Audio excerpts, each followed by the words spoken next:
Good afternoon. This is Tom Belford with BayBuzz. I'm here with Sophie Price, one of our ACE reporters, and we're here interviewing Anna Lorck, who is a candidate for the Labour Party MP position here in the Tukituki constituency. Good afternoon, Anna. Oh, hi, Tom and Sophie. Hi, Anna. We're going to ask you a number of questions here, certainly some about issues, but also about you as a person and what some of the personal characteristics are that you think you bring to the table here. We're going to take about 30 minutes with interviews. Hopefully you have time to answer things to your satisfaction, but we are going to kind of cruise along here. That's okay. So let me lead off with a personal question. You're running for office, big demands in your life, on your family and so forth. What inside you as a person makes you want to run for office? Tom, I think I've got a self-determination to stand up for the region that I have lived and grown up and worked in all my life. And I think I get my self-determination from being somebody that's always felt a need to stand up for those people whose wings are clipped. I know firsthand when I was 17 in my last year at school, and I had all the dreams in the world of going to university, and I can't say I was probably a very good student all the time, but I thought I tried hard. And my principal in a 7th form class was talking about being mediocre. And he said, if you want to know what mediocre looks like, look at Anna. And I thought to myself then, did I hear it right? I think at 17 I know what mediocre is. And I went home and I said to Mum and Dad, I'm no good to go to university, I'm not good enough. So I said, I'm going to leave home, leave school, I'm going to leave school. And Dad said I couldn't leave school unless I had a job. So the next day I went downtown and I thought, where can I go and get a job? And I walked through the streets and found myself outside the local community newspaper. So I thought, well, I could be a community journalist. So I walked in, asked to speak to the editor, and an hour later I'd convinced him I was the next Lois Lane, and he said start Monday. Mm-hmm. It just happened that the local reporter was leaving. They were looking for someone. She had a month to go before she was due to have a baby, and they were desperate, and I came in at the right time. So you had something to prove. Yeah, I think I had something to prove, but I also think it comes back to when people put you in a box or tell you what you can't be, you need a self-determination to go further. And in today's society, we're seeing more and more people being put in boxes. We're seeing children that are standardised from the age of 5. They're told that they are, they're standard or below standard or above standard, and who are we to say what standard is? And I don't think anybody is mediocre. Some of us are better at climbing trees, some of us can sing, and some of us are better at maths, but we've all got a contribution to make. Well, speaking of potential, we're sitting here in a school. We're sitting in Frimley School. Why are we here? You picked this place to do this interview. Why? Well, I thought I'd take you back to where it all began, which was really only 5 years ago. I was at my daughter Augusta's final assembly, and Malcolm Dixon, the school principal for Frimley, he was retiring. And he gave a speech that talked about everything that he felt was going wrong in education. And he talked about national standards, he talked about teachers not having enough time to teach, he talked about all the challenges that teachers were facing from a social as well as an education perspective. And he said, if parents don't start standing up, we'll lose everything that was good about our education system. And I kept thinking back to the wonderful primary school years that I had growing up at Terrace School in Waipukurau, and what a fantastic time it was, and how I loved every minute of my education. But my teacher was like, I had great teachers, and they were all knew so much about what was going on. Anyway, well, with each student. But anyway, I went home after that speech, and I couldn't talk, at the end of a prize giving, You are so excited about the year's finished and the kids are going home, and I just couldn't get what Malcolm Dixon said off my mind. And at the beginning of the following year, I went back and saw him. I asked him, Sam, and I wanted to know more and more and more about what was going wrong in education today. And then I thought, well, someone's going to have to stand up. Malcolm's asked somebody to stand up. I'll stand up. And so I didn't really have any plan to stand for Parliament. It hadn't been something that had been on my radar for a long time, but I suddenly felt that somebody needed to stand up and somebody needed to take on the government, and if it had to start from a mum from Lee with raising a family in Hastings, then I was going to do whatever I could to help. And so that's what I did. You clearly have some issues on your mind.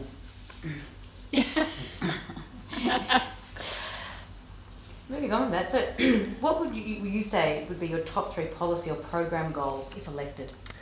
Well, I've got a big thing around education, and Labor has a real desire to see smaller class sizes. Education is seen as a real indicator of economic and social success, and I think that when you're talking out in the community, parents are concerned about these mega schools and large class sizes. We're seeing children being taught in corridors, in makeshift halls, in music rooms. We're seeing class sizes of talking about, we're at 30 and now we're talking about class sizes of 40. So that's something that I have that I'm passionate about. And I would also like, when it comes to a particular policy or something that I would like to do, I'm really committed to seeing the promised school for Havelock North, which I think will now need to look at encompassing parts of Hastings as well, potentially, with the huge roles that we're experiencing in the areas sort of closer to Havelock North. Okay, so education's one. Yeah. We got that. What else? I'm really, with 2 teenagers that have just, well, one's now 20, having gone through their driver's licences, and I've taken a real passionate interest in the challenges around getting a driver's licence. Locally here in Hawke's Bay, we're told that that's going to cost around an average $800 to get your driver's licence. There's about 15,000 people that are on there that haven't progressed through the system. I've calculated, we're looking there at a $15 to $20 million social and economic challenge, because I want to make sure that we've got, people on a road to independence and to work, and driver's licences are a huge issue in our region. So that's another one. And the third one, if I'm ever enabled to do this, is I am passionate about housing, and I would like to see, one of the things I've been challenged around is getting a true understanding of the state housing situation in Hastings. You can get a list of addresses, but I want to have a look at the size of housing, and it concerns me when we've got these large sections with state houses on them with a lot of land that appears to be, the quarter-acre section that nobody's wanting anymore, but we need more social housing and we need to find ways for affordable housing. And I think that I'd like to see something around that I could do around social housing and how we model that up with the investment that we've got. Because I'm staunchly opposed to selling off state housing, but we need to come up with a way that makes our state housing, warm, safe, and dry. I look at Camberley, and the biggest landlord in Camberley is the state. And when you look at the condition of a lot of those houses that are the responsibility of the state as a landlord, it's embarrassing. So that's something that I want to be part of in the housing sort of area, if I can, as a local MP. Some people complain that you jump on every issue that comes along: housing, police, water bottling, the kura, family violence, just to milk publicity. What do you have to say to that? Well, you missed driver's licensing and and maybe GM free, that's another one. I think a good, someone who's across their community and in touch with all the issues, that's part of being a good local MP. I also think if you bring it back to my own experience in starting off as a community journalist, where you had to be across all issues because there was nobody else reporting on the issues in your community. So I've got a good grasp of what's going on. I like to get involved in those things, and I also think that I'd rather be seen as somebody that is across everything than not be.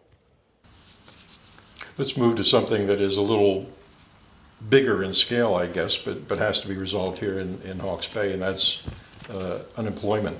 The latest stats put the unemployment rate here in Hawke's Bay at 8.1%. What does your party want to do about that? What do you want to do about that? Well, one of the things that we're working on is around getting young people into work, training or education. We've got a policy that's working on the first year of tertiary education being free for anybody that has not gone on having left school and into education, for upskilling, and also for those people that are losing their jobs and don't have any tertiary qualifications to get a new job. The other side of it, though, is that Labor has a great policy that I would like to see more of, which I'm not sure if many businesses know, that we will pay the equivalent of the dole to any school leaver or young person who's taken on as an apprentice. And I think that's a way that we can work with businesses to build apprenticeships, which is something that I have close to my heart. I learnt my skills on the job. I've learnt my trade by doing it as a cadet reporter. And I think that those apprenticeships is something that, is something we can help with unemployment. At the other end of the scale, I do a lot of work in my own job working with a lot of industry, and I think that when you look at the Apple industry, where they are growing more full-time jobs, that there are opportunities there that we can get more and more people upskilling and into work. And so I see that there's a lot of hope around unemployment and employment opportunities, and they work hand in hand. The other thing is we're growing more jobs. We need to make sure that we've got people that have trained up to get them. So again, coming back to those apprenticeships and supporting businesses who are taking people on board. Water. In the wake of the Havelock North water crisis, it has become the biggest election issue in the last 12 months. What are our biggest issues with water here in the Bay, and how do you plan on fixing them? Well, I think the first thing is to get a real understanding about the priorities for water. And while it's very good for me to say what I think we need to start asking the community what the community thinks. And I think we need a far more ground level approach to it. I think we need to look at whether at a local level, whether we can look at prioritising on who needs the water, and it should be a local decision on whether we want to then, should people be paying for it or who should pay for it. Now, you may say that that's something that shouldn't be done at a national level, but under a Labor policy, which I'm exploring at the moment with David Parker, who's our environmental spokesperson, we have policy around letting local communities make local decisions that impact on their environment and impact on the economy. Now, what I'm interested in working with David on is seeing how we could possibly enable that to allow the community to have more say on water locally. I also have, we could be, well, I think we will be looking at having a mayoral by-election. And at a time of a by-election when we're going to be spending $100,000 on electing a new mayor, we never actually go out to the community very often and ask the community what they want. There could be an opportunity there to perhaps even have a referendum on those two questions that I asked. Should locals be able to prioritise on who needs the water, and whether there should be a local decision-making process around whether people should pay for it or not. Okay, you say prioritise who needs the water. What do you mean by that? Well, from the information that I've been gathering and talking to people, there seems to be, through the tank process as I understand it, that there are sort of priorities for water. The first, of course, is safe, fresh drinking water. The second is making sure that animals have water to drink, livestock. The third is actually fighting fires, which we've learnt a lot about of late. And I think there's possibly another one in there around protecting the environment and environmental measures.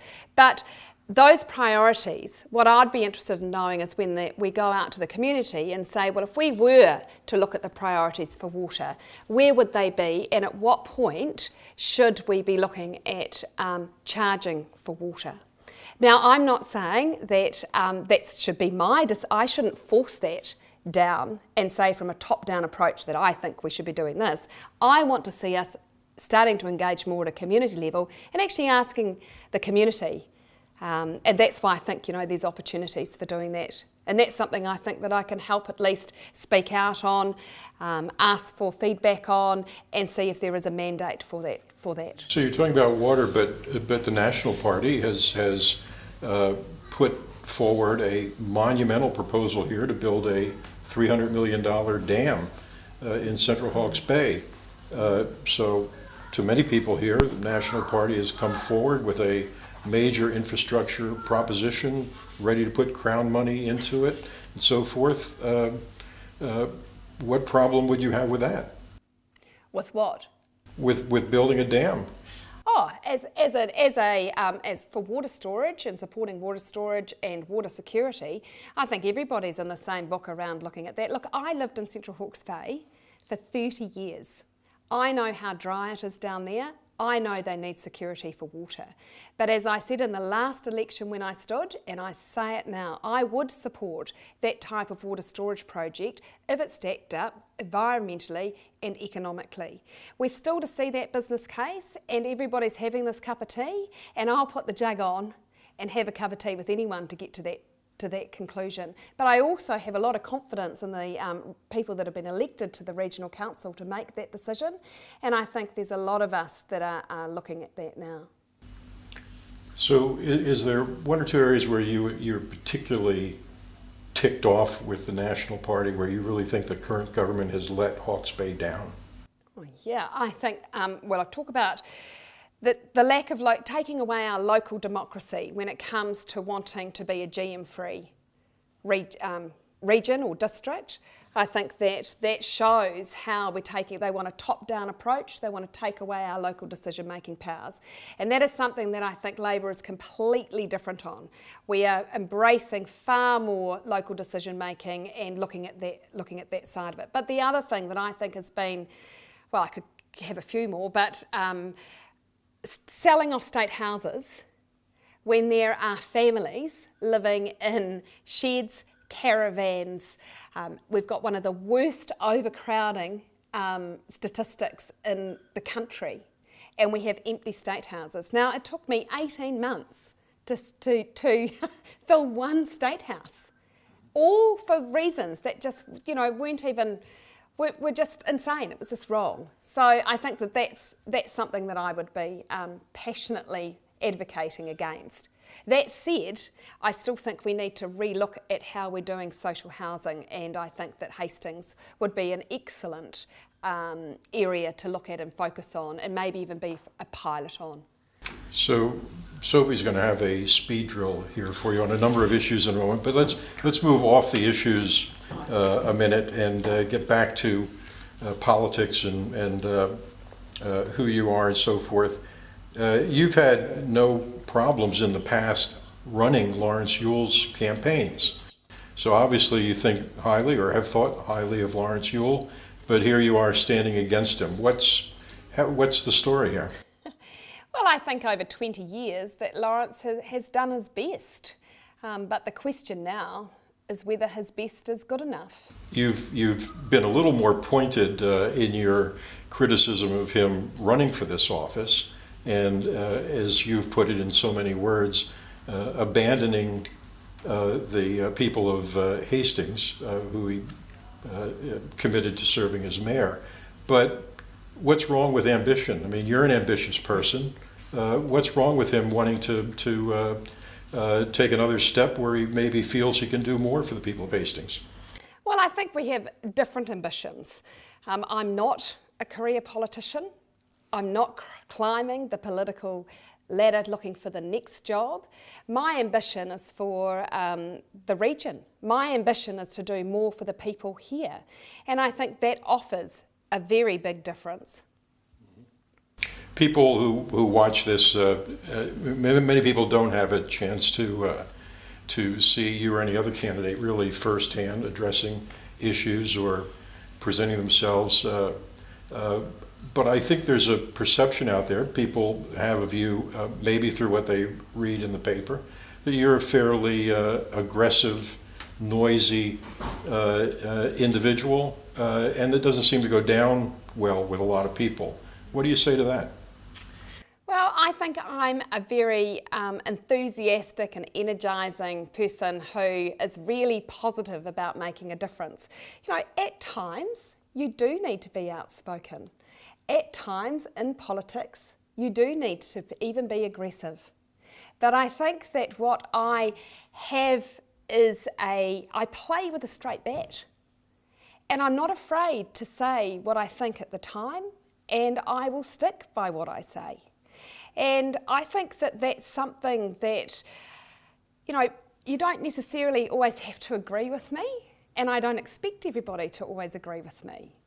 But I think people can believe me. I want to be a politician that people believe, that they know when Anna Lorck stands there and says, this is what I'm going to do, that I will do that. And I have been like that. I mean, Mum and Dad, I talked to Mum and Dad the other day and they said, Anna, we can tell you what to do and you'll go ahead and do what you want to do with anyway. And that's just who I am. And, you know, I think that can be a great thing in politics, and it can be a great thing that people can trust me and know where I stand on issues. So you think you're outspoken and trustworthy and a bit in your face when you need to be? You treat all those as positives. What do you think your negative is in this campaign? I think my negative is actually getting people out to vote. Because if we need to win this election here in Tukituki, just as Labour needs to win the election across the country, we have to do more to get our people out to vote. And so we're concentrating on a plan at the moment. I've been working on this for it'll be 3 years, where we are getting our soldiers out at ground level and looking at how we can, you know, get people voting, because to me that is the biggest negative issue facing us, because people don't feel empowered enough to vote. They need to have a reason to vote, and I've got to get out there and meet as many people as I can and knock on as many doors and listen to everybody, because that's the reason. And you know, I can give them a reason to vote, Labour can give them a reason to vote, and hopefully we can get those people voting, and I think that'll make a huge difference in the election. Is there anything about Labour that you disagree with? So one of the things that I have been sort of a bit concerned about is the number of policies we have, right? Last election, there was a policy book about this big. And, you know, I had to memorise everything and I had to think about it all. We're going right down to 3 big issues now: health, housing and education. Our policies are going to be very tight this election, and people are going to know what they're going to get when they vote Labour. And when I go out onto the hustings, we'll be talking health, housing and education. And I think that's really going to tie in around things, and that's what I'm really pleased that we're getting with. Let's ask her a few speed questions. All right. It's got a list of words here, and you just 20 words or less. 20 words or less. Okay. Your position. Yeah. Okay. So your position on taxing sugar. Oh, tax the sugar out of it. And then I would tag all of that to education and obesity, working in those areas. Okay. Assisted dying. I think that everybody should have the choice around that, and that's a conscience vote. Okay. Charging for water. Again, I come back to that. We need to prioritise and give the community that right to prioritise, and then on charging for water, that again needs to be looked at by the community. GMO free for HP. All GM free, and keep it let's grow GM free and keep it that way. They've already turned upside down. Oh, we're all having a cup of tea on that, and I think I spoke at length about that before, Tom. All right, so let me come back. The one of those that I think you took a pass on was assisted dying. What's your view on assisted dying? Your personal view? My personal view. I believe that I would support the choice of assisted dying, but personally, my own personal belief is that I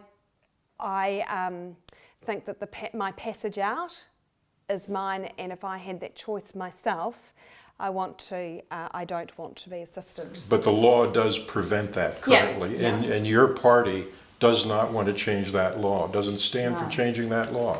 What do you stand for with respect to that law? I stand for when we are elected that we will be looking at that more, and again it comes down to a conscience vote. It's not an election campaign that we're taking into 2017. Okay, fair enough. We're near the end here, so we're going to give you a softball here. I'd like you to take a minute, and we're going to time this a bit, to sum up why folks should vote for you. And I want that to be for you, not against Lawrence Yule or any other candidate, but for you. Give us a minute on why for you. If you want an energetic, dynamic, local MP who's standing up for the issues that matter to the people of Tukituki here, who you know won't let you down, who'll fight with a straight bat, who will stand up for what she believes in, and who will take this region forward, then you should give me your vote, because I'm all for Tukituki, and when it comes to that, that means being all for you. And may the best woman win. All right, well, thank you for your time this afternoon. Very good. Appreciate it.